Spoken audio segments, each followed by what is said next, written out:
A mist clung to the gardens of Chateau de Bellecour like a shroud, softening the moonlight that spilled across its marble terraces.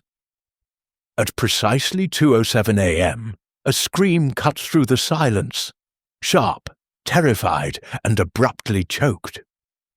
Moments later, the household converged on the Grand Salon, where Etienne Bellecour, heir to one of France's oldest fortunes, lay collapsed beside the roaring fireplace, his eyes wide in frozen horror. No sign of struggle, no visible wound, only a single white lily placed upon his chest. Chapter 1. The Lily in the Night. The night lay heavy over Chateau de Bellecour. A deep velvet darkness pressed against the ancient stones of the estate like a brooding secret unwilling to stay hidden. The moon, thin, strained, and ghostly, shed a faint blade of silver upon the gravel paths, illuminating the smallest fragments of mist that clung to the earth. An uneasy quiet soaked into every archway and corridor, as though the chateau were holding its breath. Far below the eastern terrace, the Loire River whispered with the gentle lap of water against its banks. Yet even this soft murmur sounded muted, swallowed by an uncanny hush that seemed almost expectant.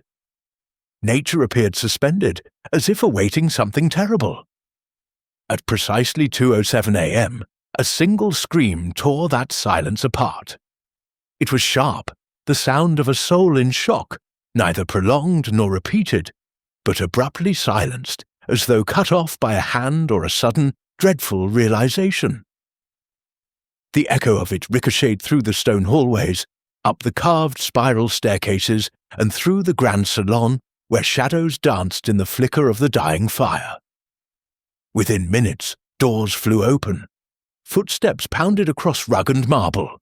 Whispered voices rose like frightened birds, fluttering in panicked clusters. And it was in that same grand salon that the household discovered Etienne Bellecour, heir to the Bellecour fortune and the pride of his lineage, lying motionless on the polished floor beside the cold remains of a shattered crystal glass.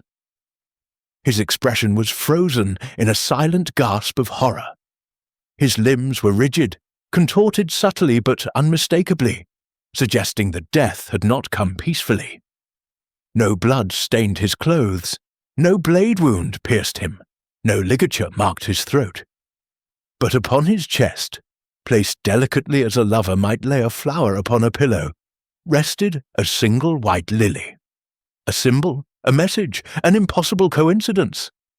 And it was precisely this detail, this small, chilling token, that convinced Hercule Poirot, guest at the chateau and reluctant witness to its unfolding tragedy, that the matter was not one of unfortunate nature, but of deliberate orchestration. Hercule Poirot descended the main staircase moments after the scream. His footsteps measured, his expression cool despite the late hour. His moustache, waxed into impeccable curves even in sleep, caught the glint of candlelight as he surveyed the gathering chaos. Servants huddled near the salon, entrance like trembling shadows. The Bellecour family, those present at the estate for the weekend, crowded inside the room around the motionless figure. Fear reigned in every face, yet beneath it lingered something far more intriguing. Guilt, suspicion, and an unmistakable hint of dread. Poirot moved forward, the quiet authority of his presence parting the room's tension like a blade. "Stand back, s'il vous plaît," he commanded softly. "If you touch the body, you may disturb what little truth remains." Madame Renée Bellecour, the widowed matriarch of the family, stood nearest the corpse. She clutched a lace handkerchief to her lips with trembling fingers. Her eyes, red-rimmed and swollen, flicked desperately between Poirot and her fallen son. "Monsieur Poirot, I do not understand," she whispered. "He was in perfect health. He laughed at supper. He said he would retire to his study. Only a short while ago, Poirot knelt beside Etienne with a quiet sigh. His eyes, sharp, methodical, unhurried, studied every detail of the body. He lifted the lily with 2 fingers, careful to avoid disturbing potential fingerprints. "A symbol of innocence, purity," he murmured, "or of death." He set it aside gently. The scent of the room struck him next. A faint bitterness hung in the air, almond-like, subtle, but unmistakable. Poirot's brow arched. A sign, a whisper, a clue. Behind him, Lieutenant Marcel Girard of the Gendarmerie strode into the room, uniform stiff and expression equally so. "Monsieur Poirot," he said with a curt nod, "you believe this is murder before we have even examined the man?" Poirot did not look up. "Before one examines the body, monsieur, one must examine the atmosphere, and this room—" His eyes twinkled with something darkly amused. "This room shouts murder." Girard sighed but stepped aside. He knew Poirot's reputation. He knew better than to challenge him.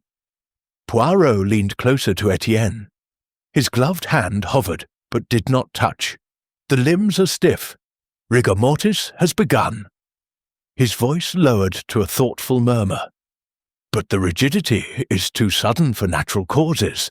And the face? He paused, studying the strained expression. This man encountered something shocking, something terrifying. Girard folded his arms skeptically. A heart attack, perhaps? Poirot finally looked up at him, dark eyes glittering.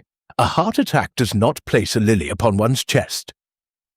Girard opened his mouth and closed it again. Poirot continued his examination. Observe the glass. He gestured toward the shattered crystal near the fireplace. Etienne Bellecourt was holding it moments before he collapsed. The residue near the rim, slight, yet visible even in this light, suggests a liquid thicker than wine. Something bitter, perhaps. Madame Renée gasped softly. "You think he was poisoned?" Poirot rose slowly. "I think," he said gently, "that I would not rule it out." From the corner of the room stepped Dr. Armand Claret, the family physician.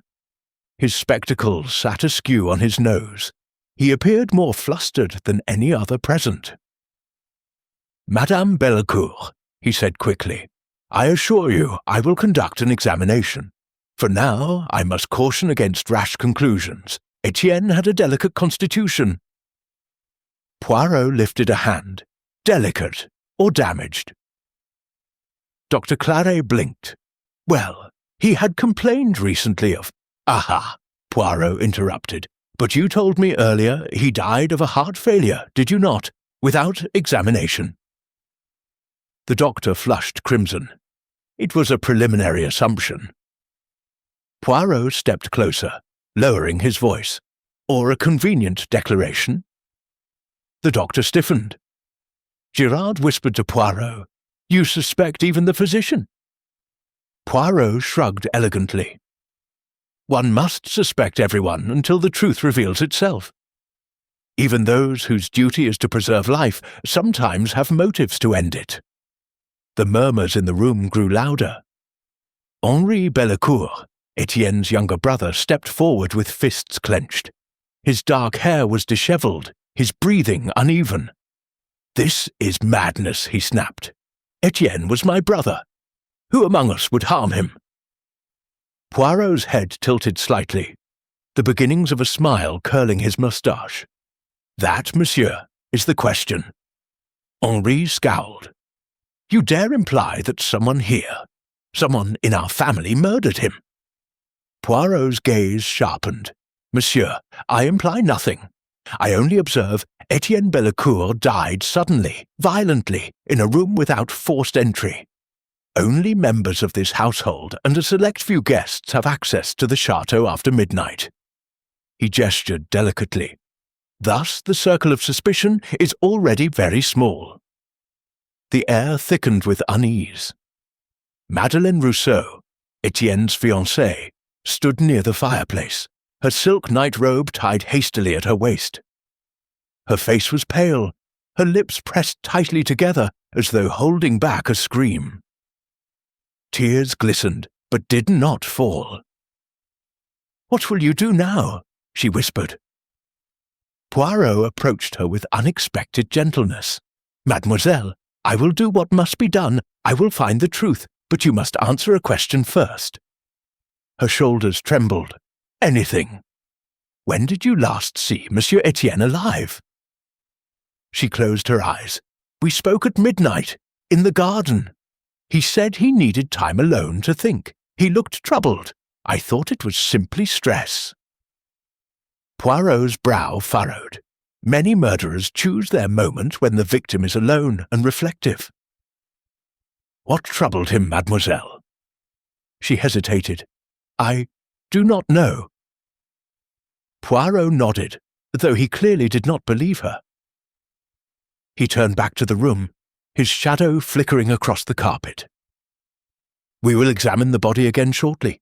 For now, each of you should retire to your rooms, but know this, the killer, whoever he or she may be, is among us." A collective shudder travelled through the group. When the others departed reluctantly, leaving only Girard and Poirot in the grand salon, Poirot knelt once more beside the corpse. "Notice the fingertips," he murmured. "Bluish tinge, mild cyanosis. That points again toward poison." Girard knelt beside him. "But how administered? Food? Drink?" Poirot glanced at the broken glass. "Perhaps, but note the position. The glass shattered after death, not during. It fell when he collapsed. Look here." He pointed to faint droplets speckling the marble floor. "Residue consistent with a thicker compound." Girard frowned. So someone poisoned Etienne's drink. Poirot shook his head slowly. "Not necessarily." He lifted Etienne's right hand. "Observe, under the fingernails, dark residue, perhaps from something he touched." Girard's eyes widened. "He ingested poison accidentally?" Poirot's gaze hardened. "There are no accidental lilies placed upon corpses." He stood with a soft sigh. "When poison is administered by fear, by manipulation, it leaves traces not only on the body, but upon the soul." Girard snorted. "You speak in riddles." Poirot smiled politely. "Only to those who prefer simplicity." Poirot studied the salon's fireplace next. A faint scorch on the outer stone caught his attention. He leaned closer. It was not a natural stain. It resembled the outline of a human hand, blackened upon the pale marble. Not sharp, but unmistakable. Girard gulped. "What is it?" Poirot murmured. Someone touched the stone, or held something burning against it. His eyes narrowed. "La vérité, the truth, grows ever more interesting." He turned toward the door. "Come, mon ami.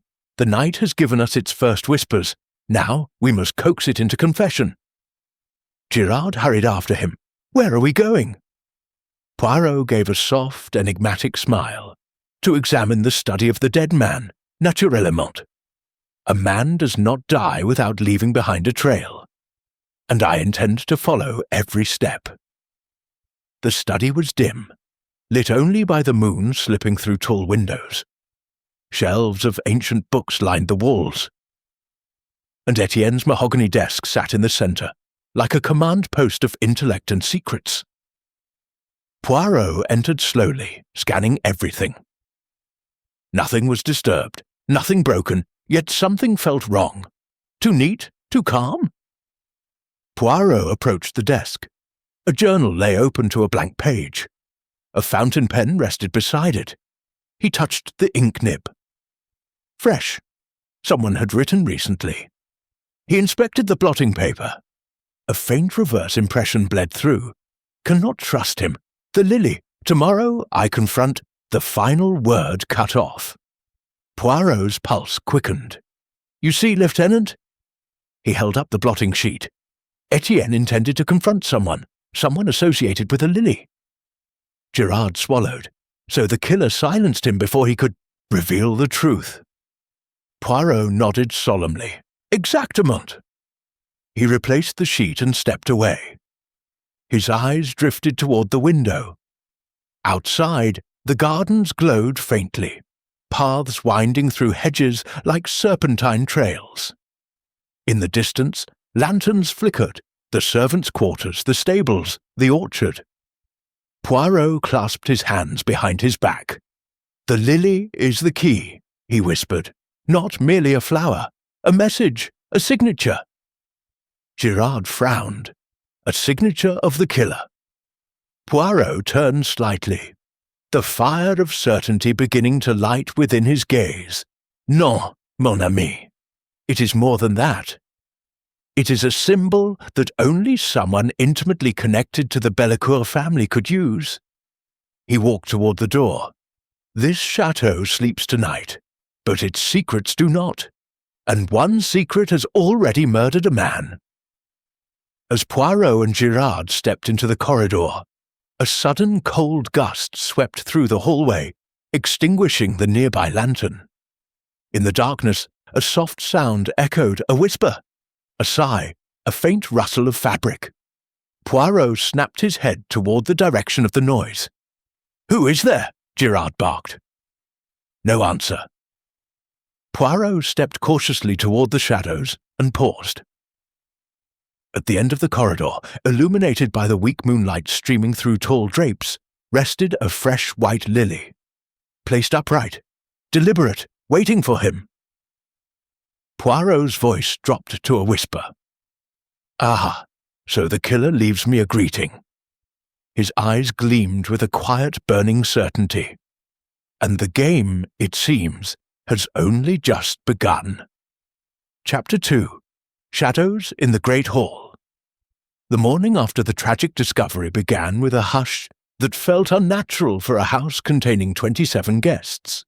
The Chateau de Montreux, accustomed to laughter echoing off its marbled corridors, stood muted like a cathedral of secrets. Even the sunlight filtering through towering stained-glass windows seemed reluctant, casting fractured rainbows across the great hall floor. Colourful, yet cold, as though tainted by the death that had visited in the night. Poirot descended the grand staircase with his meticulous care, each step carefully measured, each sound purposefully soft. His elegant silhouette cut clean lines against the pillars, his polished shoes gleaming, his moustaches perfectly shaped despite the early hour. He surveyed the hall as though it were a stage, and he its critic, noticing immediately the tension lingering in the air, the nervous glances among servants, the stiff posture of the aristocratic guests. Colonel Armand Duclair stood in the centre of the hall, shifting impatiently. A former decorated military officer, he carried the gravity of a man who had survived wars, yet feared scandal more than bullets. His broad shoulders seemed weighed down by something heavier than grief, something Poirot quietly filed away. Nearby, Elise Moreau, the young artist whose ethereal beauty contradicted the shadows beneath her eyes, silently sketching in a worn notebook, though her trembling hand betrayed her calm facade. Louis Devereux, the deceased's business partner, paced with sharp strides, muttering under his breath in a tone ripe with indignation.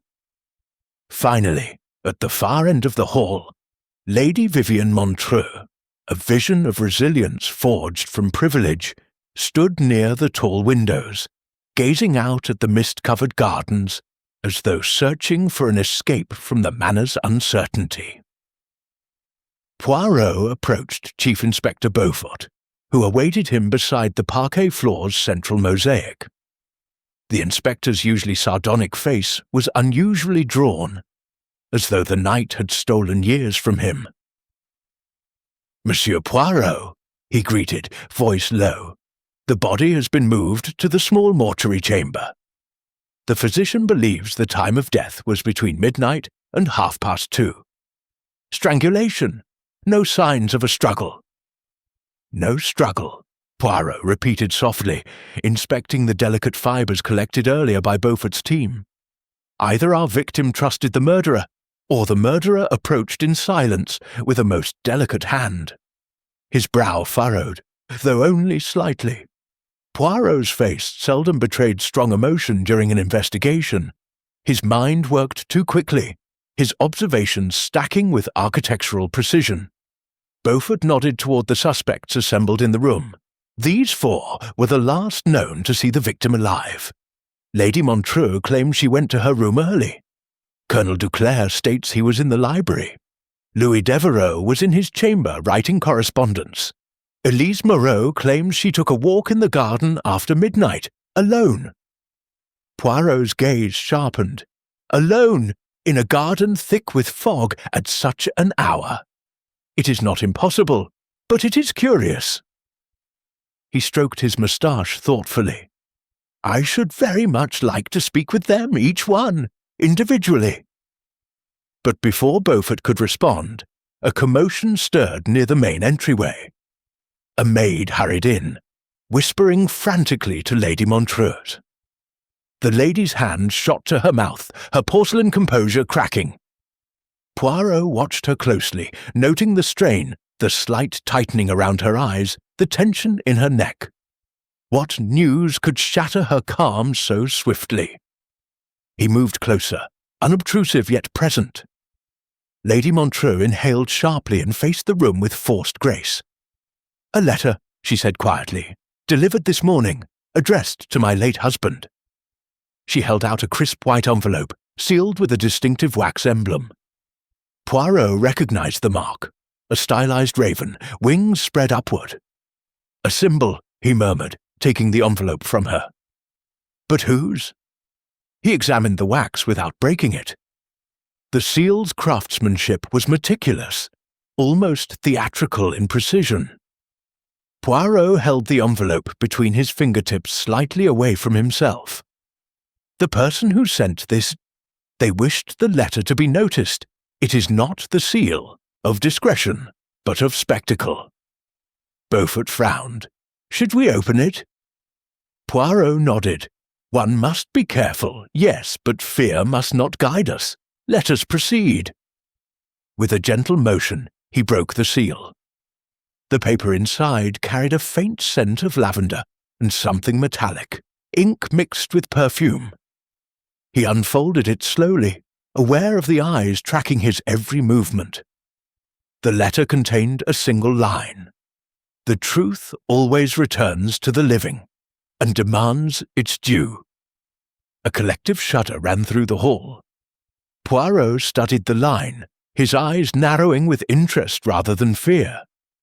"It is both a warning and a reminder," he said. "This is no random act. Our murderer is bound to the past, perhaps through resentment, betrayal, or a truth long concealed." He scanned the hall once more, letting his gaze rest on each suspect in turn. "We begin with interviews," he declared. "Let us untangle the threads of this tapestry, we?" The library felt colder than the hall, despite the fire burning low in the hearth. Colonel Duclair sat stiffly in a leather chair, hands clasped tightly. Poirot observed the man's military precision. Straight spine, controlled breathing, a veneer of discipline. But beneath it, he sensed guilt or fear. "What time did you retire last night, Colonel?" Poirot asked gently. "Half-past midnight," Duclair replied. "I spent the evening reading military memoirs. I fell asleep in the chair. The servants woke me this morning." "No one saw you between the hours of midnight and 2? "No." Poirot tilted his head. "You served with Monsieur Montreux's father, did you not?" Duclair's jaw tensed. "Yes, honour demanded my loyalty to the family." "And yet you exhibited tension this morning," Poirot said softly, "not merely shock." Duclair bristled. "Are you accusing me?" Poirot smiled. "I accuse no one. I merely observe. and I observe a man burdened by something unsaid." The Colonel's gaze hardened. There are things about this family, things better left to dignity than dragged through scandal. Poirot leaned back. "And yet scandal finds us. Think carefully, Colonel. Silence could protect a murderer." He left Duclair stewing in conflict, knowing he had touched a nerve. Elise sat near the garden doors, her sketchbook resting on her lap. Her hands trembled as she flipped through pages, each filled with hauntingly delicate charcoal portraits. One sketch captured the victim's face with disturbing accuracy. Eyes closed, expression serene, as though in death. "When did you draw this?" Poirot asked quietly. "This morning," she whispered. "I dreamed his face last night, as though he were calling out. When I woke, I had to draw it before it vanished." Poirot studied her with a gentleness reserved for the fragile. "You walked the gardens after midnight?" "Yes. I often wander to clear my mind." "The mist was thick," Poirot nodded. "I could hardly see my own hands, but I heard footsteps somewhere near the west hedge. I thought perhaps another guest couldn't sleep." "Or the killer," Poirot murmured. "Did you see anyone?" "No, only shadows." Her voice cracked. Poirot sensed fear rooted not merely in danger, but in emotional entanglement. Elise was hiding something that weighed on her like a secret guilt. The businessman entered the study with a self-important air, adjusting his cufflinks as though preparing for a board meeting rather than questioning. His confidence bordered on arrogance. "Tragedy aside, this will ruin the quarter's negotiations," Louis muttered. "Montreux was crucial to our expansion." Poirot raised an eyebrow. "Your concern appears to be financial." Louis scoffed. "People grieve in different ways, Monsieur Poirot." "Indeed." Poirot circled him calmly. "Tell me, did you and the deceased argue yesterday?" Louis hesitated. "We disagreed over investments, nothing more. Disagreements can become heated, can they not?" Louis swallowed. "Business is business. I gain nothing from his death." Poirot paused. Sometimes one gains freedom rather than fortune. Louis bristled. "I won't stand here and be insulted." Poirot nodded, unbothered. "Your reaction, monsieur, is information. All things are." Lady Montreux's suite exuded refinement. Velvet curtains, delicate perfumes, and a softness at odds with the tragedy. She sat by the vanity, hands clasped so tightly they whitened at the knuckles. "My husband was a complicated man," she began before Poirot could speak. "Brilliant, generous at times, but stubborn, secretive." Poirot sat opposite her. Did he fear someone? He feared the weight of his own actions. Her voice trembled. Someone from his past resurfaced recently. "A man or woman, I do not know. But I saw him reading letters late at night, burning them afterward." Poirot leaned forward. "Letters? With the same seal as the one from this morning?" She hesitated. "Yes." There was grief in her eyes, but also something else. Perhaps relief, perhaps guilt. "Did you love your husband?" Poirot asked softly. She inhaled sharply. "I respected him. Love is complicated." A tear slipped down her cheek. Poirot offered her a handkerchief, which she accepted with a shaky smile. "Madam," he said gently, "if you wish to keep a secret, I will not force it from you, not yet, but secrets have a way of shaping truth." Lady Montreux said nothing more. Poirot returned to the great hall, with Beaufort trailing behind. The detective paused before the enormous mosaic of interwoven patterns, a tapestry of symmetry. "My friend," Poirot said, "see how the design flows perfectly until here." He pointed at a subtle break in the tilework, barely visible, but unmistakably intentional. "A flaw," Beaufort observed, "or a clue." Poirot's eyes gleamed. In any composition, art, architecture, or human behavior, the truth lies in the imperfection. And today, I have seen many imperfections. Beaufort crossed his arms. Which of them is lying? Poirot smiled faintly. All of them, mon ami. It is only the degree that varies. Before Beaufort could respond, a scream echoed through the hall. Elise Moreau burst into the room, pale as marble, holding her sketchbook in shaking hands. "Monsieur Poirot!" she cried. "You must come, quickly!" Poirot hurried to her side. "What is it?" She opened the sketchbook to the latest page. And there, drawn in frantic charcoal strokes, was a new image. One she swore she had not drawn. A figure standing over a second body. A body not yet dead. A body still alive at this very moment, Lady Vivienne Montreux. Poirot's eyes widened. "Mon Dieu," he whispered, "someone intends to kill again." The chapter ends. Chapter 3. The Omen in Charcoal. The storm rolled over the Chateau de Montreux, as if summoned by fate itself. Grey clouds pressing low, thunder muttering across the sky with restless impatience. Poirot followed Elise Moreau through the west corridor, her frantic steps echoing ahead of him. She clutched her sketchbook to her chest, as if it were both curse and compass. The air was dense and cold, the kind of chill that preceded disaster. Poirot sensed it in the walls, in the flickering lamps, in the silence that had begun to tighten around the chateau like a clenched fist. He walked quickly, but never in haste. Hercule Poirot did not rush. He advanced with purpose, every footstep deliberate, every breath measured. Elise stopped before the door to Lady Vivienne's private sitting room. Her voice trembled. I saw her come this way moments ago, but then the sketch appeared." She showed him the image again. A figure, faceless yet unmistakably human, looming over Lady Vivienne's slumped silhouette. Poirot examined the lines. This was no ordinary drawing. It was frantic, almost violent, as though created by a hand possessed. The charcoal strokes were darker than Elise's usual style, and in some places pressed so deeply they tore the paper. The artist herself seemed afraid of her own work. Poirot placed a calming hand on her shoulder. "Mademoiselle, breathe. For the moment, it is only a drawing. Let us discover whether art foretells reality." He opened the door with a gentle push. The room inside was dim, except for a single lamp glowing on the writing desk.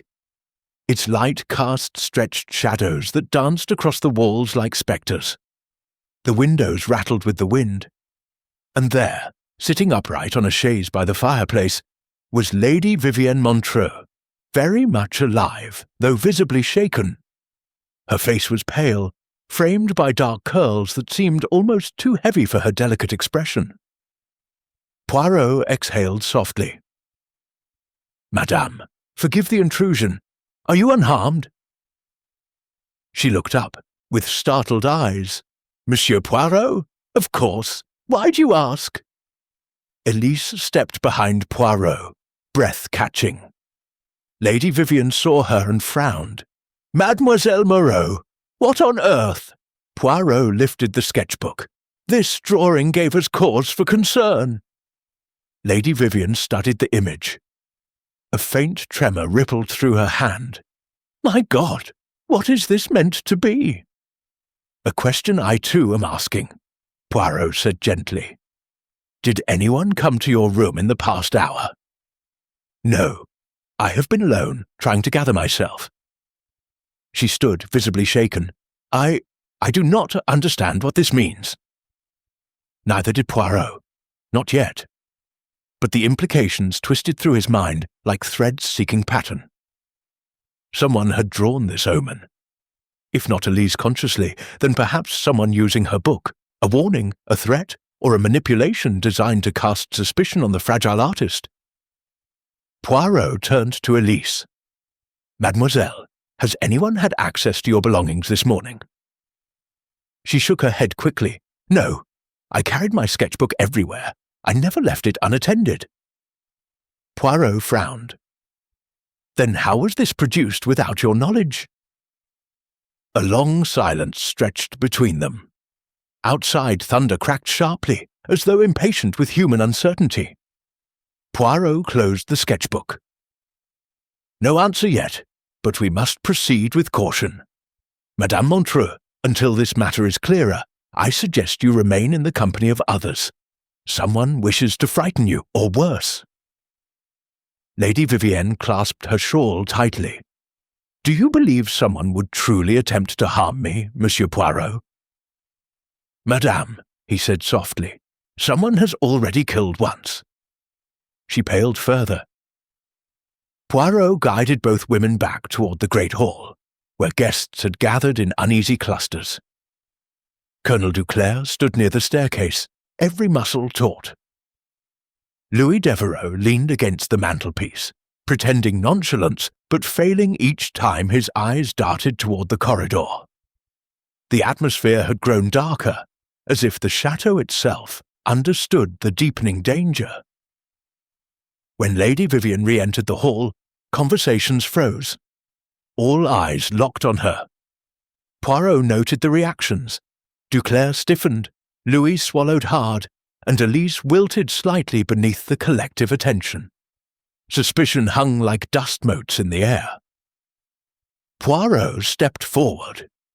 "Mesdames et messieurs, a matter of urgency has arisen. Someone has produced a disturbing implication of imminent danger toward Lady Montreux." Gasps rippled through the room. Louis stepped forward, voice loud but shaky. "Is this some sort of game? First a murder, and now threats?" "This is no game, monsieur," Poirot said firmly. "It is an escalation." Duclair approached Lady Montreux. Concern etched into his stern features. "Vivienne, are you harmed? Did someone threaten you?" "No," she whispered, "not directly." Poirot cleared his throat. "I request that Lady Vivienne remain in the public rooms of the chateau for the time being. No wandering alone. Chief Inspector Beaufort will arrange discreet protection." He turned to the assembled group. "Additionally, I will need all of you to answer a series of questions shortly. Each of you is connected to this tragedy. Some by truth, others by lies," Colonel Duclair bristled. "Are we to be treated as criminals?" Poirot smiled faintly.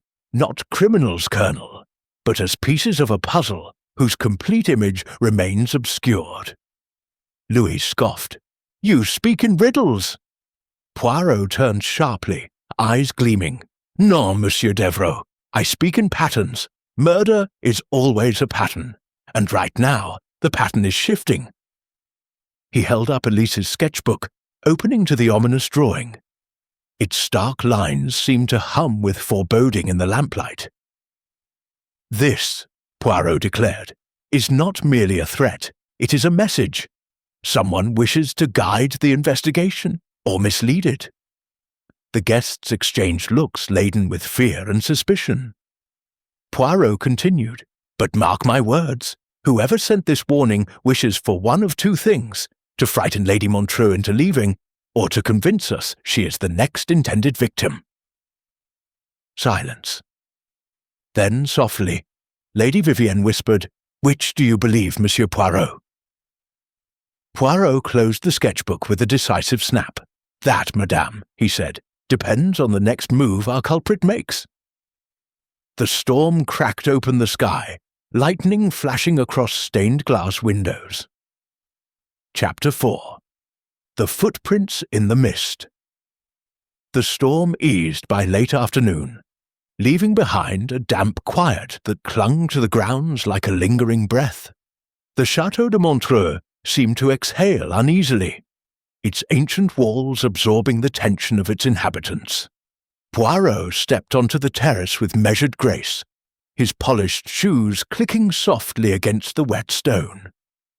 The garden stretched before him, heavy with moisture. The hedges glistening under the muted sunlight that fought its way through thinning clouds.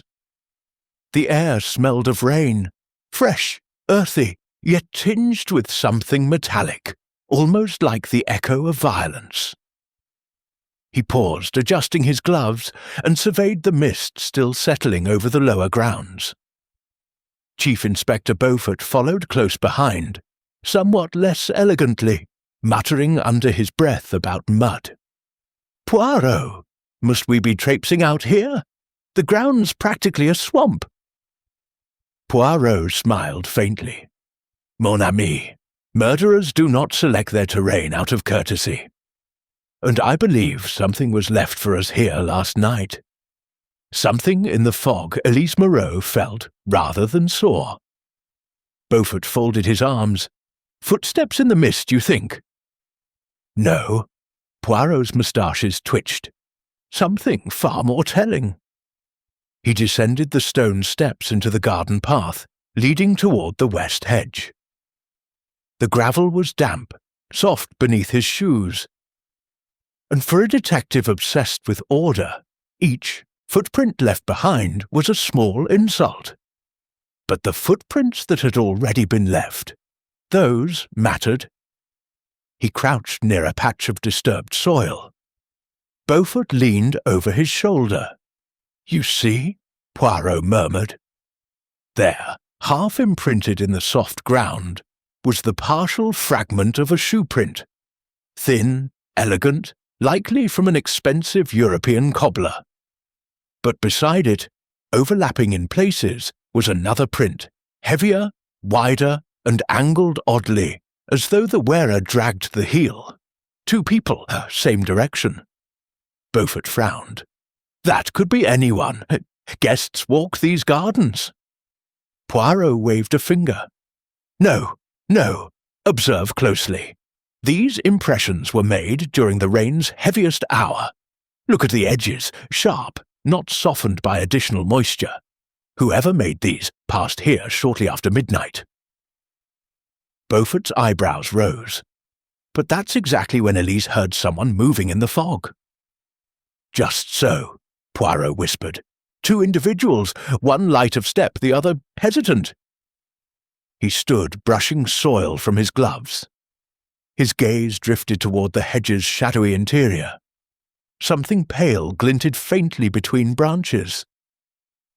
He stepped closer, separating wet leaves with his fingertips. A torn piece of lace. He held it delicately, turning it toward the fading light. The pattern was distinctive.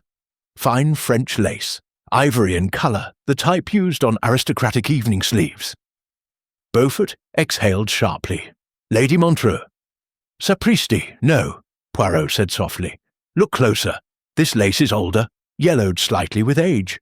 Madame Vivienne wears modern fashions, très chic." He examined the fabric. "This belongs to someone who prefers the vintage, someone sentimental, romantic perhaps." Beaufort blinked. "Elise? Possibly." Poirot pocketed the lace carefully. "Or another woman present last night. But I tell you this, the one who left it here was close to the victim, close enough to approach him without fear." He began walking along the hedge, eyes scanning the ground. A few meters ahead, he stopped abruptly. More footprints, this time deep impressions where someone had stood for several minutes. Watching, waiting. Poirot bent over, studying the softness of the soil. He touched the center of the print lightly. "Still firm," he murmured. "Uneven pressure. Someone nervous, perhaps trembling." Beaufort scratched his head. "You really think someone watched the victim before the murder?" "I think," Poirot replied slowly, "that someone watched the murderer." Before Beaufort could respond, a figure approached from the terrace, a tall silhouette darkened by the silvered sky. Colonel Duclair. His posture was rigid, jaws set like stone. "Inspector, Monsieur Poirot." His tone was clipped. "Lady Vivienne has been moved to the drawing-room under guard. Louis Devereux is demanding to leave the estate at once." Poirot lifted his chin slightly. "Demanding? But of course he would." A guilty conscience has no patience. Duclair bristled. You think Louis is guilty? Poirot stepped closer, his voice low. Colonel, everyone here is guilty of something. It is merely the degree that differs. A muscle jumped in Duclair's jaw. Poirot observed him in silence. Rainwater clung to the colonel's boots. Fresh mud. Poirot's eyes sharpened. You have been walking the grounds, Colonel, he said quietly. Duclair stiffened. I needed air. Air, Poirot repeated softly. Or evidence? Duclair glared at him. Are you accusing me? I accuse you only of secrecy, Poirot answered calmly.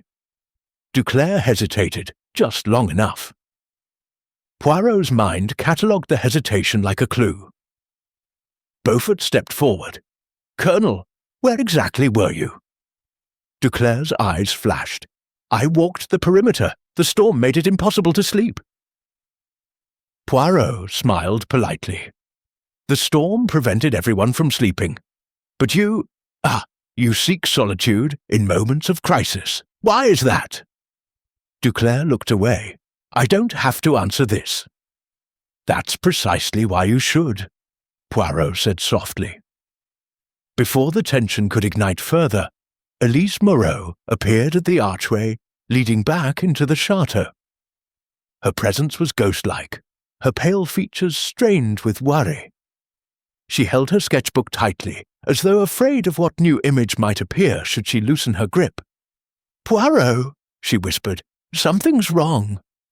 He stepped toward her, voice gentle. What troubles you, mademoiselle? She swallowed, unable to meet his gaze. It's my hands. I woke from a brief sleep and found charcoal on them, fresh charcoal. But I don't remember drawing anything, not a thing. Poirot's eyes sharpened instantly. And the sketchbook? She opened it with trembling fingers. A new drawing awaited them. A man, face obscured, standing at a locked door within the chateau. A hand reaching toward the keyhole, and written beneath in frantic scrawl, Do not let him enter. Beaufort staggered. What in God's name? Poirot closed the book gently. The killer is no longer predicting, my friends. His voice lowered, grim and certain. He is warning. And the warning had come too late. For somewhere inside the chateau, a door had already opened. Chapter 5. The room that shouldn't exist. The hallway behind the hidden panel was narrower than any corridor Sarah had ever seen inside the mansion, barely wide enough for one person to pass. The air was stale, carrying the faint metallic tang of something that had been sealed for years. Ethan held the flashlight high, the beam slicing through the dust that floated like drifting snow. Noah followed close behind them, closing the panel until it clicked shut, trapping them in a darkness broken only by the trembling cone of light.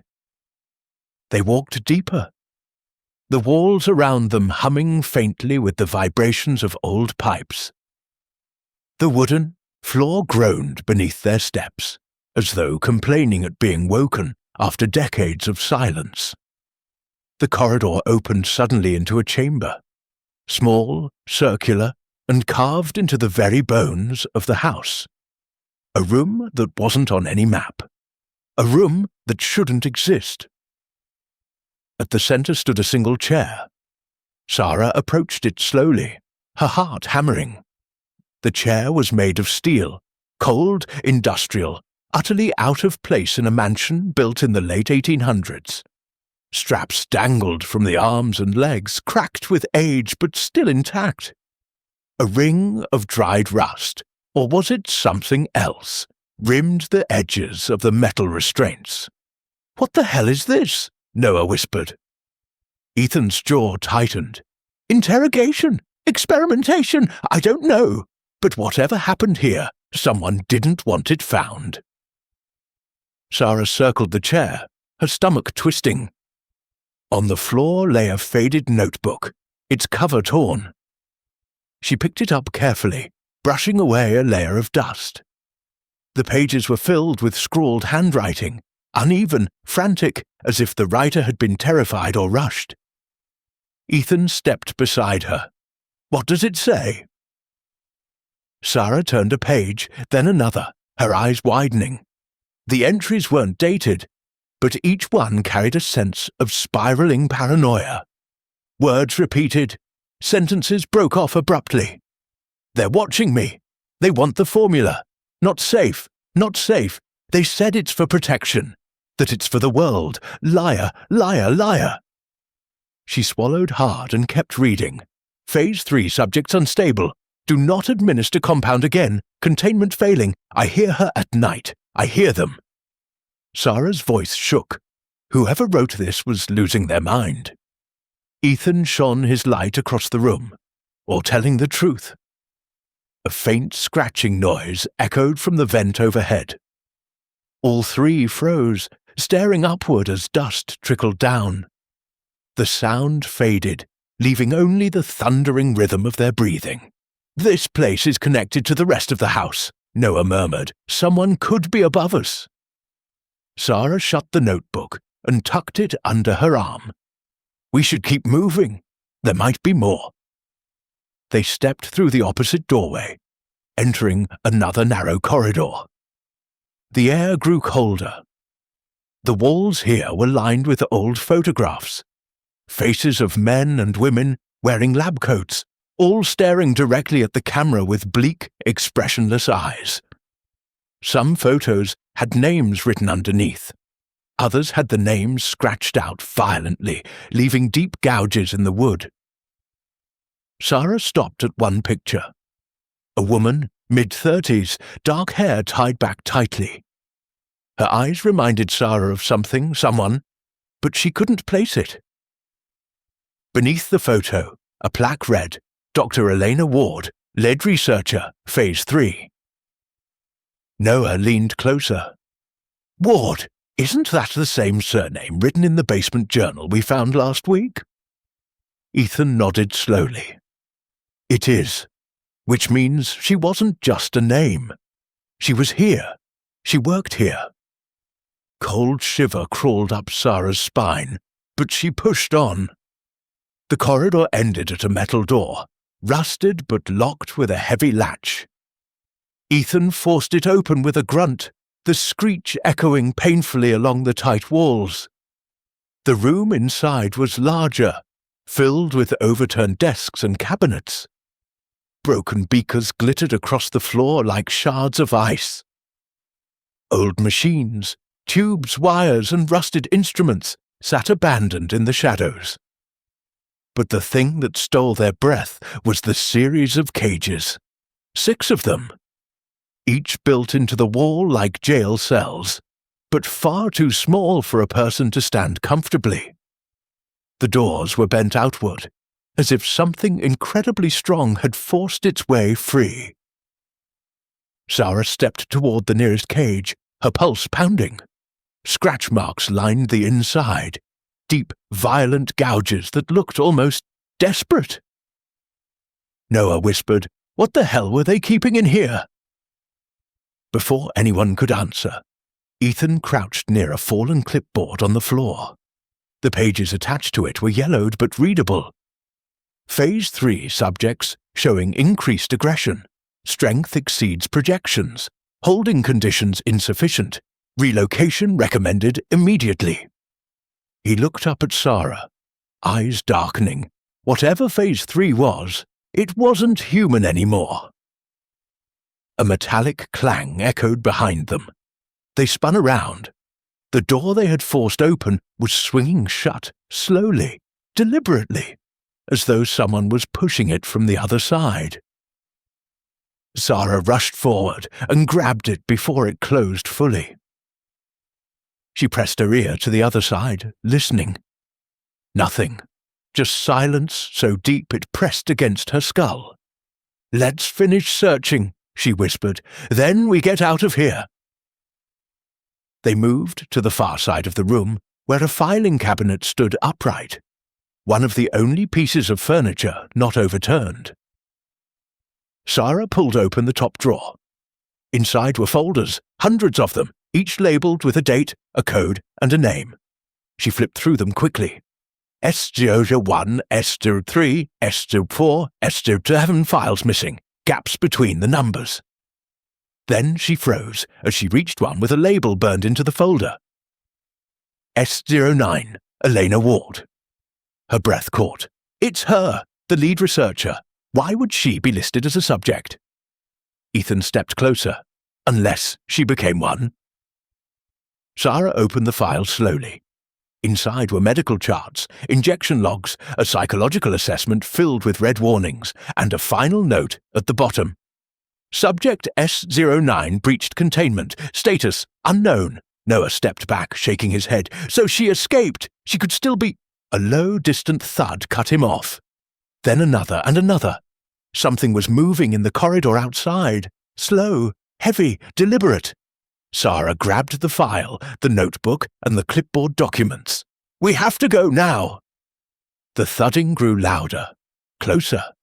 The metal door rattled. Something scraped against it. Ethan flicked off the flashlight, plunging them into darkness. Stay quiet. For a moment, everything fell still.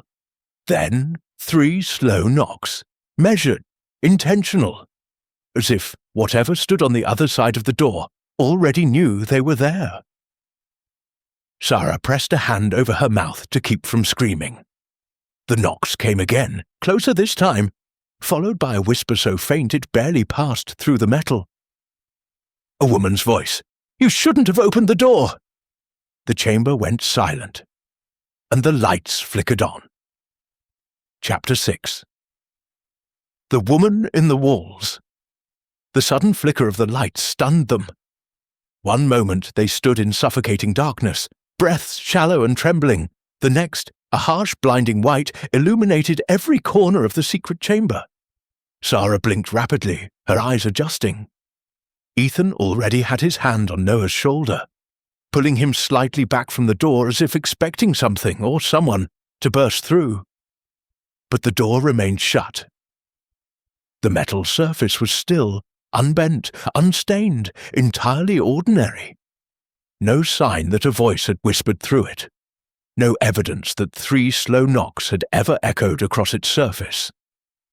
If not for the pounding of her heart, Sarah might have questioned whether she imagined it. Noah swallowed, his voice low. Did you guys hear her? Ethan nodded once. Yeah, we all heard it. Sarah clutched the file labelled S09 tighter, the edges digging into her palm. The woman's voice had been soft, almost mournful, but unmistakably real, too real to dismiss as echoes or stress. We need to move, Sarah said. There has to be another exit. Ethan led them toward a row of cabinets along the far wall. The room felt different now that it was lit, exposed, stripped of its shadows. Every overturned desk, every shattered beaker, every claw mark on the cages seemed more grotesque in the sterile brightness. Sarah's gaze kept darting back to the door, expecting it to rattle again. Noah stopped at a rusted ventilation grate near the ceiling. Airflow's strong here. This might connect to the upper floors. Even if it does, Ethan said, we can't climb that. We need something accessible. Sarah scanned the room again. In the corner, half buried beneath broken equipment, something caught her eye. A hatch, small, metal, with a wheel-lock handle. There, she pointed. The 3 hurried over. Ethan kicked debris aside and crouched to examine the hatch. Dust coated its surface, but the handle was clean, as if used more recently than the rest of the forgotten room. Noah glanced at Sarah. Secret room within a secret room. Great. Ethan spun the wheel. It groaned but eventually gave way, releasing a hiss of stale, cold air. He lifted the hatch, revealing a ladder descending into darkness. Down, Noah said incredulously. Seriously, we're going deeper? Sarah stared into the shadows below. Something about the woman's whisper still lingered in her mind. Not a warning to leave, but a warning about what they had. Already awakened. If someone, or something, was roaming the corridor outside, going down might be the only path they had that wasn't blocked. "Down," she said. "It's our best chance." Ethan started down the ladder first, flashlight clipped to his jacket. Sarah followed, gripping the cold metal rungs. Noah closed the hatch above them, plunging them into a dim, tunnel-like shaft that smelled faintly of soil and mold. When they reached the bottom, Ethan shined the beam around. They stood in a narrow concrete passage stretching endlessly in both directions. Pipes lined the ceiling, dripping occasionally onto the floor. Symbols were painted along the walls. White, chalk-like markings forming circles, arrows, and numbers. "What is this place?" Noah whispered. "Maintenance tunnels," Ethan said. "Or at least they used to be." Sarah stepped closer to one of the symbols. It resembled a spiral with a small dot at its center. Beneath it was scribbled a single word: Ward. Her stomach twisted. The same words that had been scratched out on so many photographs. "She marked these," Sarah said. "Elena Ward. She used these tunnels." Ethan's expression hardened, which means she could still be in them. The thought sent goosebumps crawling across her arms. Sarah led the way down the tunnel, following the symbols. They passed rusted breaker boxes, ancient pipes, and occasional doors leading to storerooms now filled with dust and decay. Every sound echoed unnervingly, their footsteps, water droplets, the distant creaking of the old mansion overhead. After several minutes, they reached a fork. 2 tunnels diverged, the left one sloping upward gently, the right one descending deeper into the earth. The left was marked with a spiral symbol and 3 lines. The right one bore the same spiral, but this time the dot at its center bled outward as if smeared by fingers. Sarah crouched to inspect it. "This one is fresher." "So she went right?" Noah asked. "Or something else did," Ethan added grimly. Before Sarah could respond, a faint rhythmic sound echoed from the left tunnel. A dragging, a soft, uneven shuffle. "Footsteps," Noah whispered. "No," Ethan said. "Too slow for footsteps." The faint sound grew clearer. Something sliding along the concrete floor. Something that didn't walk. Something that dragged itself forward. Sarah's pulse quickened. "We go right."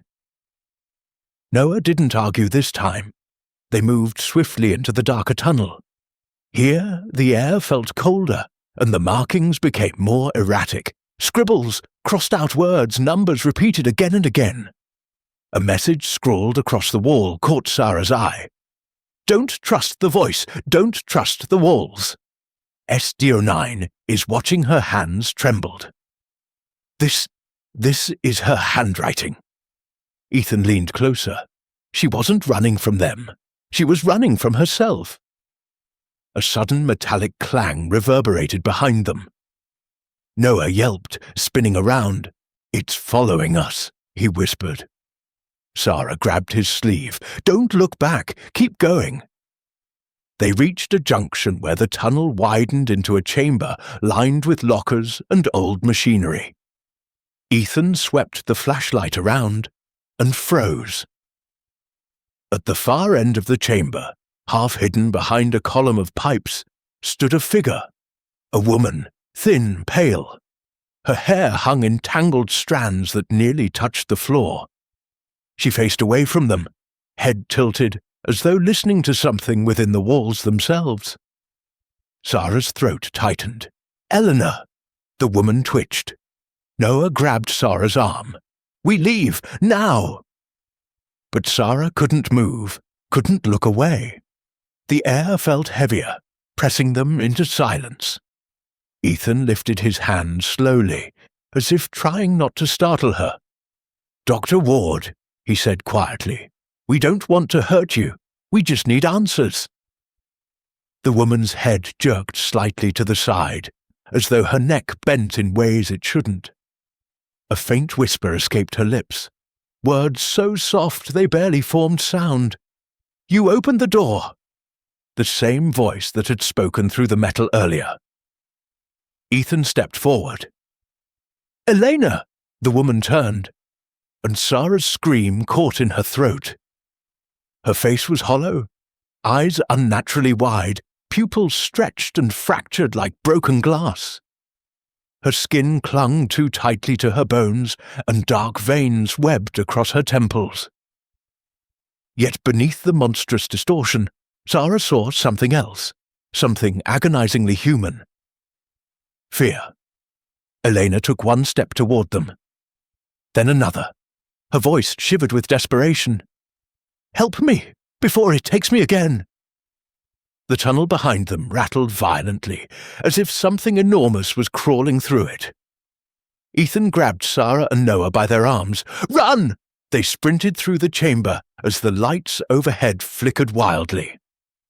Behind them, something roared, a sound that didn't belong to any human throat. A sound made of rage, pain, and the echo of every experiment that had gone wrong in the mansion's hidden depths. Sarah clutched the S09 file to her chest as they fled, Elena's broken voice chasing them through the twisting tunnels. "Don't leave me! Don't leave me in the walls!" Chapter 7. The Thing That Follows. They ran without direction, just the primal instinct to escape the roar that shook the tunnels behind them. Sarah felt the vibrations through her ribs, each thunderous pulse echoing through the concrete like the heartbeat of something buried. Noah stumbled once, nearly falling, but Ethan yanked him upright before the darkness could swallow them. Their breaths came ragged, mixing with the cold, metallic air of the underground passage. They burst into another corridor, wider and dimly lit by flickering bulbs that buzzed like dying insects. The roar behind them shifted, becoming a scraping, grinding noise, as if claws, or something worse, were carving their way through the walls. Sarah clutched the S09 file so tightly her knuckles ached. The pages inside felt alive with dread. Ethan skidded to a stop at a dead end. A heavy maintenance door loomed before them, its bolts rusted. "Help me!" he barked, throwing his shoulder against it. Sarah and Noah joined him. The metal groaned but didn't budge. Behind them, the scraping grew louder, closer. Sarah's pulse hammered. Again! They shoved together, muscles straining. This time the latch snapped, and the door swung inward with a shriek. They stumbled through and slammed it shut, bolting it from inside. The echo of the lock sliding into place barely faded before something collided with the other side, shaking the frame so violently dust rained from the ceiling. Noah backed away, trembling. "What is that? What the hell is that?" Ethan held an arm out, shielding the others, even as fear blanched his face. "I don't know, but it's not human." Sarah pressed her ear to the door despite her pounding heart. The creature, or whatever Elena Ward had become entangled with, snarled, a sound like tearing metal and choking breath fused together. Then, slowly, the pounding faded, the scraping receded. The presence retreated down the tunnel with a dreadful patience, as if it knew the chase wasn't over. Only postponed. Sarah exhaled shakily and stepped away from the door. "It left." "For now," Ethan murmured, "but we need to move before it figures out another way in." They turned to examine the room they had entered. It was larger than the previous chamber, filled with old control panels coated in dust. Wires hung loose from the ceiling. A cracked sign on the wall, half broken, read "Central Operations, Access Restricted." Noah tapped a panel lightly. This might have been where they controlled the whole underground research area. Sarah nodded, flipping open the S9 file again. Her eyes scanned the warped documents. According to this, Dr. Ward wasn't experimenting on animals. Ethan raised an eyebrow. What do you mean? These early pages are about sensory isolation, psychological mapping, testing responses to darkness, silence, confinement. Her voice trembled. But the later entries, these were done on a human subject, a volunteer or someone they... She stopped. Ethan's eyes sharpened. Someone they what? Someone they built. Noah paled. Built? Like engineered? Sarah swallowed. The final notes from Dr. Ward were scrawled violently, as if written during panic. She calls it Subject 09. She says it was supposed to heighten perception, eliminate sensory barriers. But something went wrong. The subject started hearing voices from walls, shadows, empty rooms, and then it split. Split? Ethan asked. Not physically, Sarah whispered. Mentally, spiritually, whatever they awakened in that mind, it wasn't human. A loud hum filled the room. Ethan whirled around. One of the control panels had flickered to life on its own. The screen glowed faintly, lines of distorted text scrolling upward. Noah stepped back. What did we touch? He said. Nothing, Ethan answered. Sarah moved closer to the screen. The text stopped abruptly, and a single phrase appeared. SD09 recognizes you. SD09 remembers SD09 is near a cold chill swept through her. It knows we're here. The lights overhead flickered again. Once, twice. Sarah clutched the file, staring at the glowing screen. Then a second line appeared. Elena is not alone. The room vibrated. Noah backed away from the monitors. Nope, no, I'm done. We need to find an exit now. Ethan pulled out a map he had taken from one of the earlier chambers. There must be an access route that leads up to the mansion, or maybe to the exterior grounds. Sarah scanned the room. Her gaze caught on a stairwell sign at the far end, its metal frame bent, almost clawed. There, it goes up. They hurried to the door, but before Ethan could open it, a faint tapping echoed from behind the walls. A soft, slow, deliberate tapping. Sarah froze. Tap, tap, tap, the same rhythm as the knocks from the sealed door in the hidden laboratory. Noah's voice cracked. It's inside the walls. Move, Ethan commanded, shoving the stairwell door open. They rushed inside. The stairwell spiraled upward, lit only by the dim red glow of emergency bulbs. The tapping followed them, echoing through the concrete, syncing with the quickening beats of their hearts. Halfway up the stairs, a gust of cold air blew downward with unnatural force, nearly knocking them off their feet. Sarah staggered, grabbing the railing just as a whisper curled through the stairwell like smoke.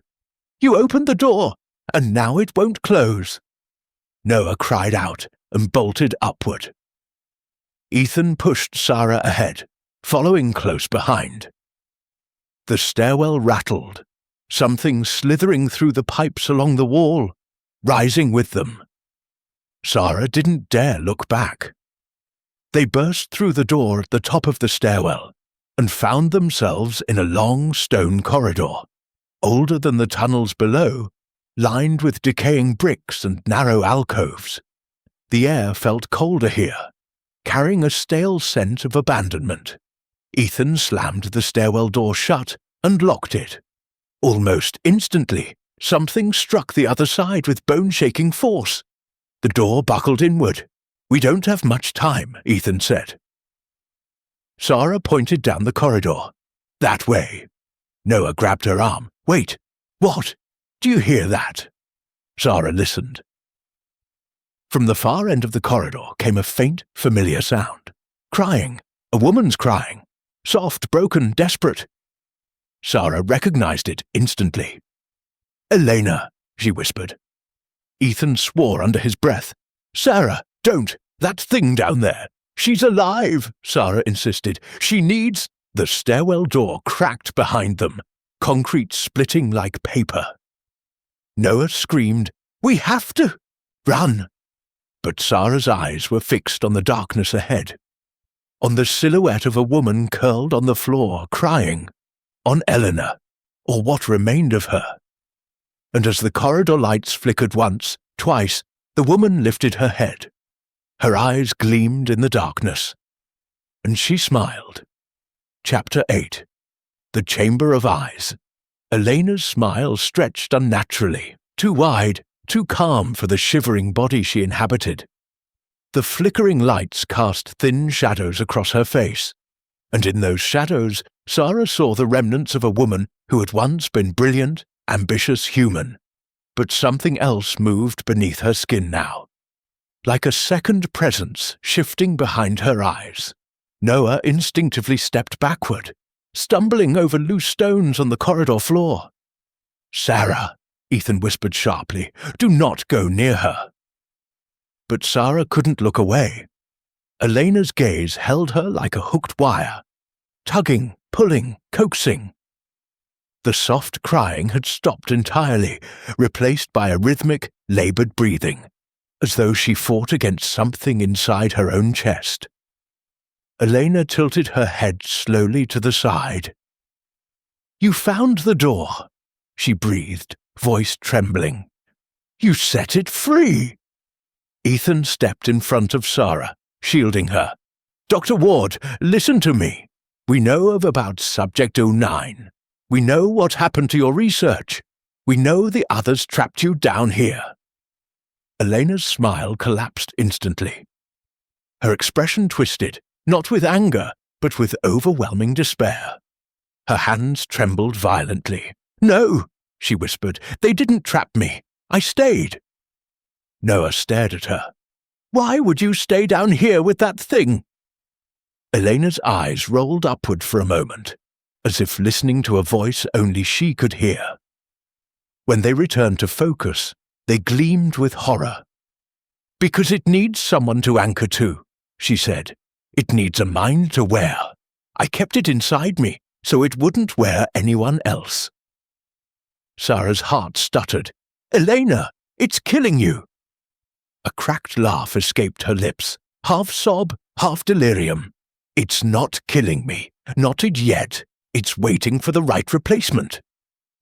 Her eyes shifted suddenly, staring directly at Sarah. And now it has found one. A blast of cold air ripped down the corridor. The stairwell door behind them buckled again, metal screaming as something pounded from the other side. Ethan dragged Sarah toward the opposite end of the corridor. "Run! Now!" Noah grabbed Sarah's arm and pulled her along. Elena didn't follow, at least not with her feet.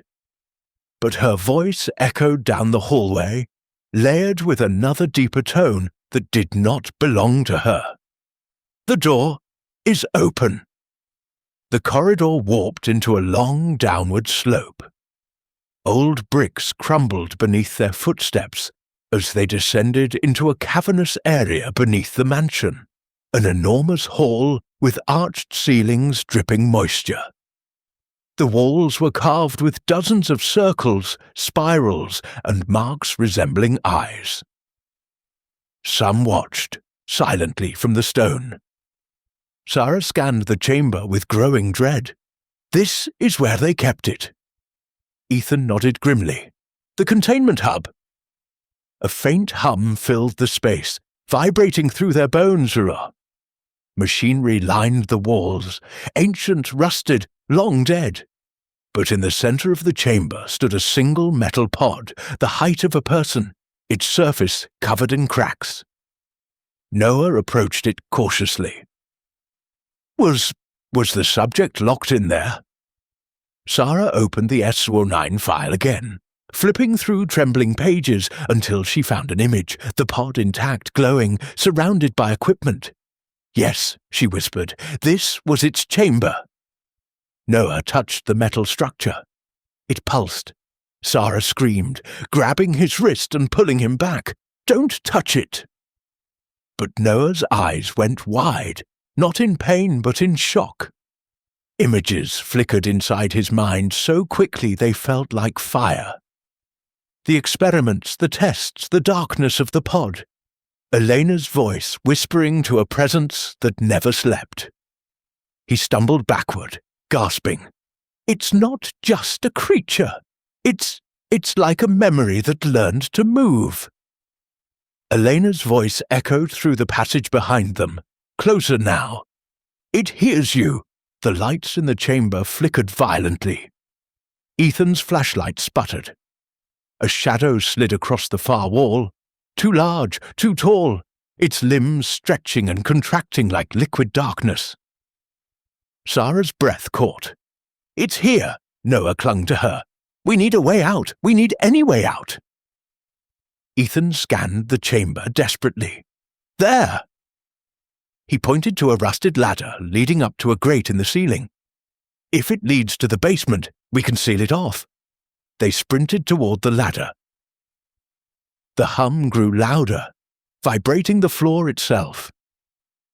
Sarah felt the pressure behind her, the bodiless presence sweeping into the chamber like a gust of hate. She climbed first, gripping the cold metal rungs. Noah followed shakily behind her, and Ethan came last, flashlight in hand. Beneath them, the shadow surged through the room, swirling with tendrils that stretched toward the walls, the ceiling, the pod, toward anything that cast a shape. Then Elena staggered into the chamber. Her breathing was ragged, and tears streamed from her eyes. She pointed at Sarah with trembling hands. "You have to close it!" she screamed. "Close the door before it takes you too!" Sarah's voice trembled. "What door?" Elena clawed at her own face, as if trying to tear something out. "The door in the mind, the one it used to get out, the one you opened when you touched the file, when you saw its symbols, when you listened." Sarah froze. Everything clicked into place. The whispers, the knocking, the visions. She hadn't just found the creature's trail. She had invited it in. A thunderous crack echoed across the chamber. The shadow surged upward, slamming against the ladder. The metal bent. Sarah clung to the rungs, her legs swinging wildly. "Noah!" screamed. Ethan shouted. The presence roared, shaking dust from the ceiling. Elena stumbled forward, placing herself directly beneath the entity. Her voice broke as she lifted her face. "You want me?" she cried. "Then take me! Let them go!" Sarah choked. "No, Elena!" But Elena's expression softened. For a moment, she looked peaceful. "This was always my fault," she whispered. "Let me make it right." The shadow plunged. It swallowed her like ink spilled across paper. A blinding flash filled the chamber. Sarah shielded her eyes as heat and light erupted below them. The grate above her rattled. Noah pushed it upward with the last of his strength, and Ethan helped him force it open. Cold air rushed down. "Go!" Ethan ordered. Sarah scrambled through the opening, pulling Noah after her. Ethan climbed last, slamming the grate shut behind him, just as the chamber below erupted with another deafening scream. Elena's voice and something else fused into a single monstrous cry. They collapsed onto the stone floor of a forgotten hallway in the mansion's undercroft. Dust swirled around them. Everything was silent, too silent. Sarah pressed a hand over her racing heart. Tears blurred her vision. "Elena!" she whispered. Ethan swallowed hard. "She saved us!" Noah trembled violently. Did she destroy it?" A distant low rumble vibrated through the walls. Sarah's eyes widened in horror. "No," she said. "No, she didn't." For in the silence that followed, a familiar whisper curled through the air, soft as a breath against her ear. "We are not finished." Chapter 9. The Unravelling Edge. The night pressed heavily against the windows of the abandoned textile mill as Aidan, Sarah, and Inspector Hale stepped inside, their footsteps echoing through the cavernous emptiness. The building smelled of dust, old machinery, and lingering secrets. Secrets that had survived decades of neglect. Aidan's flashlight beam sliced through the darkness, revealing scattered threads on the ground, like veins leading deeper into the mill. The silence was thick, the kind that made each breath feel louder than it should be. They hadn't come here by chance. The mill had appeared multiple times in the hidden ledger they recovered from the underground chamber, each entry coded, each pointing toward a meeting point that belonged to the shadow network controlling the city's disappearances. And tonight's date was stamped more boldly than the rest. Aidan's pulse raced as they ventured farther inside. "This place feels wrong," he murmured, watching the beam of his flashlight tremble slightly. Sarah walked beside him, her jaw tight, her eyes scanning every corner as though expecting the walls themselves to lunge forward. "It's supposed to feel wrong," Inspector Hale replied quietly. "If it felt safe, that would be our first real danger." The three of them stopped near a cluster of machines, ancient looms towering like metallic skeletons. On one of the rusted frames, Aidan noticed a fresh thread of scarlet fabric, impossibly new compared to the rest of the surroundings. He reached out, gently touching it. It was warm. Before he could comment, a soft humming filled the air. Not from the machines, but from somewhere deeper in the dark. A rhythmic vibration, like a low mechanical heartbeat. Sarah tensed. They're already here. Aidan felt it too, a presence, subtle yet chilling.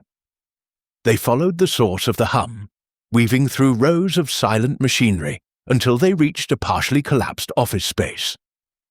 The walls were cracked, windows shattered, but something inside glowed faintly with a pulsating blue light. Aidan exchanged a look with Hale before stepping through the broken doorway. Inside, an array of monitors flickered to life, projecting lines of encrypted text across the room. A large console table, covered in old fabric samples, receipts and maps, sat at the center. But what froze Aidan's breath was the figure standing before the screens. A man, tall, slim, wearing a long charcoal coat. His face was hidden beneath a hood. He didn't turn as they entered. Instead, he tapped a final command on the console, the hum in the building growing louder, almost resonant. Inspector Hale's voice was firm. "Hands where we can see them." The hooded man let out a slow exhale. Then he turned. Aidan's stomach dropped. It was the same man who had appeared in the surveillance footage from Chapter 3. The ghostly presence behind Nico's disappearance. The one Hale had been chasing for years. But now that he was close, Aidan could see more clearly. The man's eyes were unsettlingly calm, as if he had expected them. "I was wondering how long it would take you," the man said softly.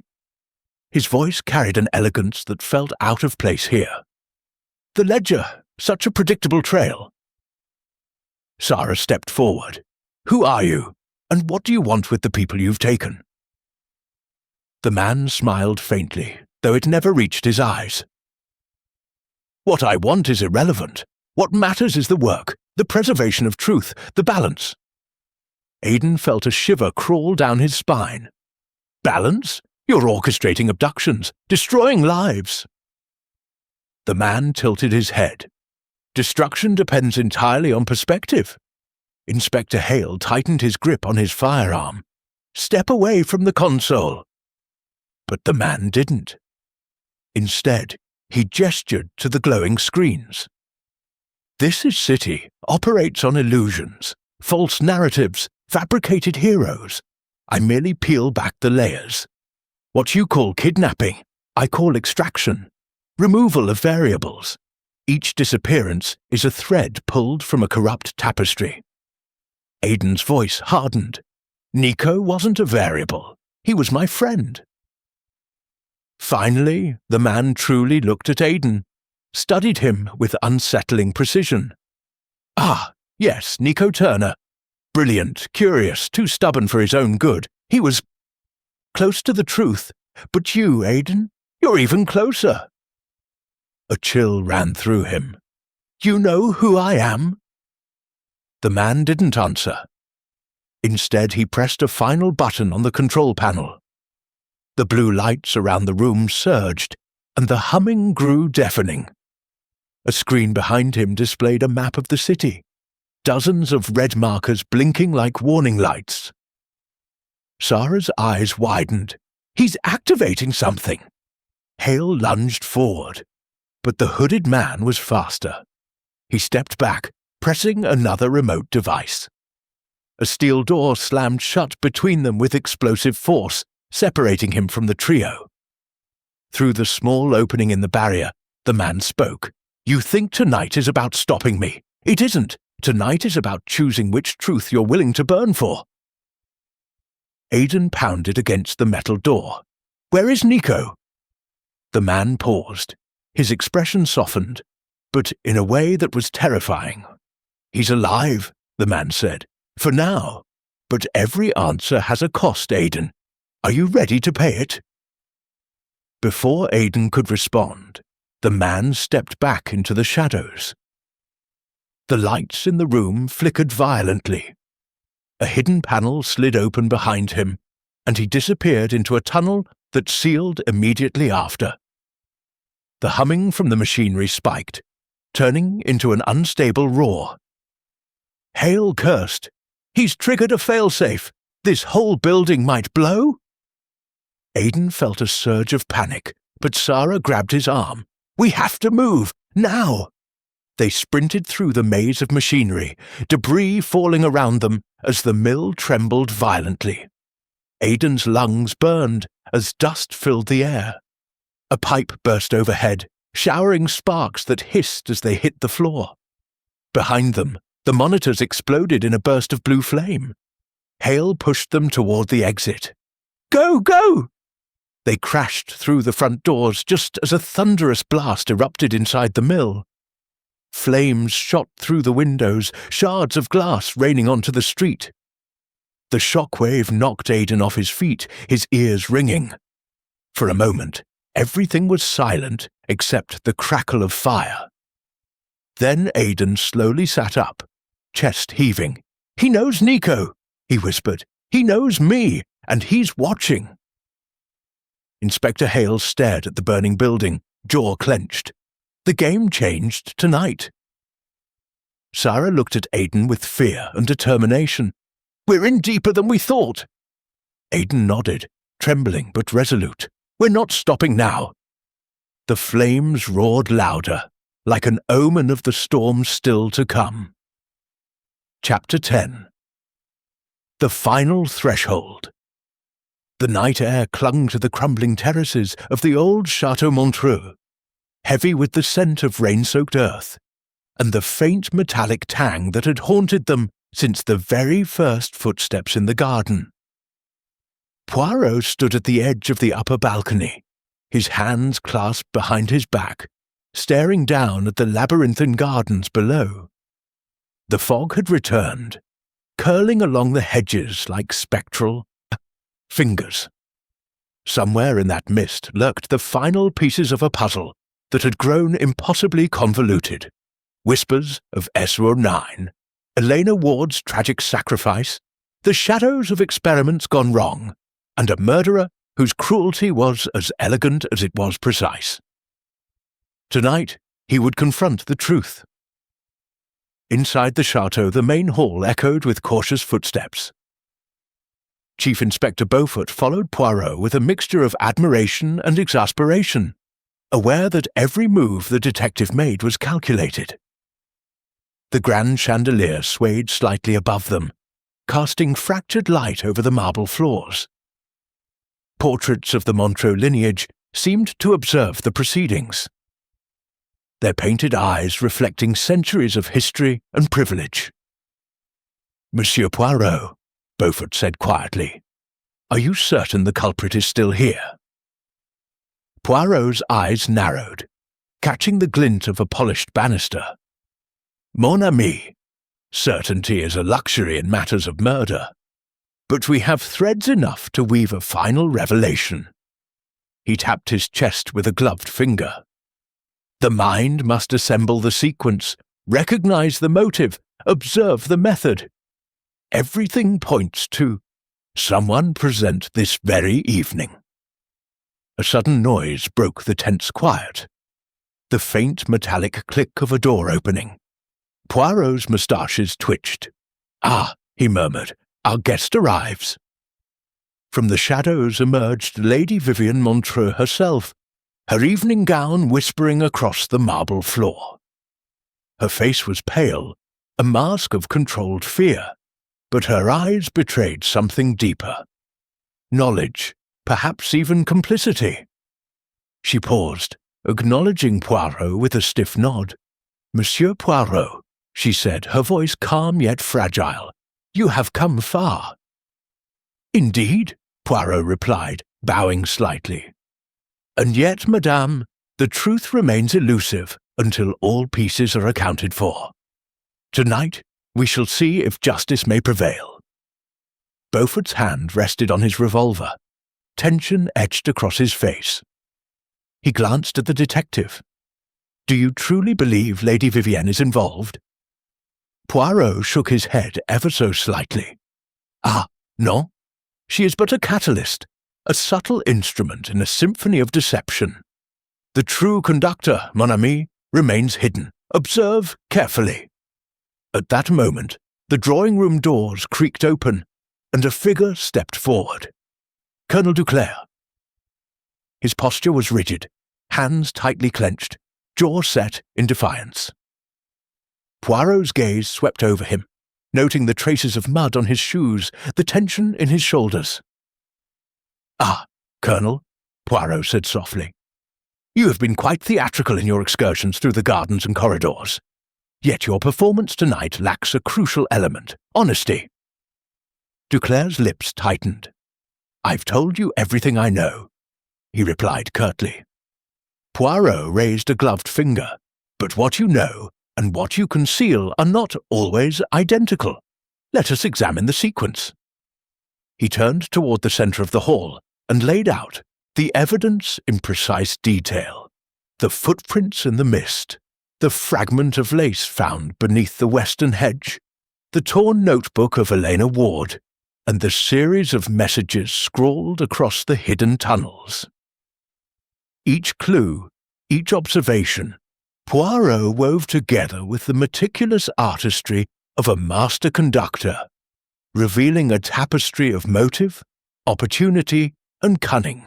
The lace, madame, he said, turning toward Lady Vivienne, was torn not in haste, but with deliberation. It served as a signal, a misdirection intended to implicate the sentimental and the romantic. But who among you relies on sentimentality most openly? The answer reveals the architect of the crime's subtlety. Vivienne's eyes widened slightly, but she did not speak. Poirot continued, directing his gaze to the colonel, and the footsteps, the lighter and the heavier, suggest two participants in the nocturnal movements. One confident, precise, measured, the other hesitant, dragging, fearful. Observing the pattern, one may deduce that the hesitant step belongs to the guilty party, who feared both discovery and consequence. Duclair's jaw clenched. And you think that makes me guilty? No, Colonel, Poirot said smoothly. It makes you an unwitting witness. The hesitant step, mon ami, belongs not to the perpetrator, but to the co-conspirator, the one who followed, terrified of revealing too much. He stepped closer to the center of the hall, where all eyes were now fixed upon him. The murderer, the one who orchestrated both the chaos in the chateau and the manipulation of S. Urnine's legacy, is someone with intimate knowledge of the house, the family, and the inner workings of the experiments hidden below. He paused, letting the suspense swell. It is someone who has carefully crafted an illusion, planting threads of suspicion among others, relying on fear and misdirection to conceal their guilt. Beaufort shifted uncomfortably, sensing the tension tighten like a noose. Poirot's eyes fell on the final figure, standing silently near the library's shelves, Louis Devereux. The young man's usual composure faltered under the detective's penetrating gaze. His fingers fidgeted, brushing against a stack of books. "Ah," Poirot murmured, "the youngest, the most ambitious, with every reason to inherit not just wealth, but power and control. Your alibi, while superficially credible, unravels when we consider motive and opportunity. You sought to frame others, planting lace and shadows, exploiting the chaos of Elena Ward's misfortune." Louis's eyes darted to the door, calculating escape, but Poirot raised a hand, firm and commanding. "Do not move. Every action has been observed, every step traced. Even your clever manipulation of the tunnels and hidden chambers could not escape the deductive eye." Lady Vivian gasped softly, stepping back, while Beaufort's hand rested heavily on his revolver. Though he understood the arrest had already been won without a single shot. Poirot straightened, his moustaches twitching with satisfaction. "The final piece of evidence, Louis, was yours alone. The notebook left on the west hedge, placed with care to implicate another, and the messages in the secret tunnels, written in your own hand to simulate Elena Ward's voice. You underestimated the consistency of human behavior and the subtle tell of your fear." Louise's face paled. I didn't." "You did, mon ami," Poirot interrupted. "And now, justice will be delivered not by anger, but by reason." Inspector Beaufort stepped forward, securing Louis. The young man's protests echoed hollowly through the marble hall as he was led away. Poirot turned to Lady Vivian and Colonel Duclair. "You were instruments in the chaos, but not creators of it. Remain vigilant, for the remnants of deceit and fear linger, yet the worst has passed." He paused, allowing the weight of the night's revelations to settle. Outside, the fog shifted, dissipating as if acknowledging the conclusion of its long vigil.